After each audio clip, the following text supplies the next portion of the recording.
Good afternoon and welcome to another discussion on some topics that chiropractic can help. I thought I'd talk today on a topic called attention deficit disorder. It's one that I have a personal experience with. It's also a topic that I deal with well here in my office. I know if you're a parent out there that is trying to find some answers for this, you perhaps have had a teacher, perhaps some other adult pediatrician give this diagnosis to your son or your daughter, and you're looking for more information. I hope that today gives you that. We all know by the research on attention deficit disorder, if there's a classroom of say 25-30 children, at least 2 or 3 will have that. ADD is broken down into 2 main topics. One is the inattentive type, and then you have the hyperactive type. Both types present the same way on a biomechanical basis, however they need to be treated in 2 different ways. I first like to talk about the inattentive type. That's why I had a picture here of, I have my 2 boys, 12 and 8, and one of my sons has this problem. And one thing I've learned over the years, as I communicate with him, I always tell him this isn't a problem, it's just something simply that you have, and it's something that we need to talk about. And it's very important to tell this to your son or daughter. It's not a bad problem to have. It's just something that we have, and we have to learn to deal with it on a daily basis. What I first want to tell you about, if you're trying to first make a proper diagnosis on ADD, it's really important to talk to your pediatrician, to your family doctor, to complete some surveys. I know on my end of it as a chiropractor, there's one telltale sign that I look for, and that's increased muscle tension near the base of the neck.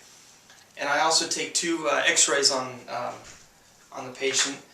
This is what I consider a near normal x-ray. You see the nice little curve.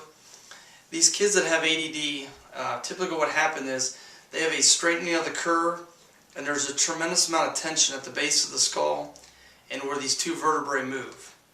And I'll show you here on the x-ray of a patient I had come in. She's an 8-year-old girl that is presented a lot with the signs and symptoms. And as you can tell, she has a curve starting here, but it gets straight near the top of the neck. So what I can do as a chiropractor, and I consider ADD much like fibromyalgia, there's a 4 or 5 prong approach to this. It's not simply the spinal manipulation, it's not simply the change in diet, it's not simply the change in the school atmosphere. There's things that you need to do, and you need to put all 4 or 5 pieces together to be successful at this. What I do on the chiropractic event, I do what's called a spinal manipulation to these joints to free up some space, to have some more range of motion. All the anatomy shows that a majority of the nervous system comes out through the base of the skull, and you have what's called some ganglion nerves that hang out here. When this is compressed, you've got a lot of conjunction there, so you want to relieve that. Typically on kids, I don't do massage, I just do the manipulation. I look at the supplementation on them. We'll look at their dopamine. We'll look at some things called omega-3 fatty acids. I definitely want to see what kind of foods they're eating to hopefully clean up that. There's a tremendous amount of foods that cause inflammation, and for these kids, you want to stay away from that. You want to look at the school. You want to look at what's being done in the school. Is a child on an individual education plan? That's so important they're getting help in that. The research shows that 3/4 of these kids are deficient in math or reading. Sometimes their listening skills aren't where they need to be. So you need to have some support systems put in place to help that. Another thing I think is very important is for parents to read up on this, on how you talk to your child. I know for me and my wife, we had a ton of tests that were done, and basically when we figured out that he had inattentive ADD, teaching his brain to slow down, everything we put in front of him is structure, whether it be Cub Scouts, whether it be sports.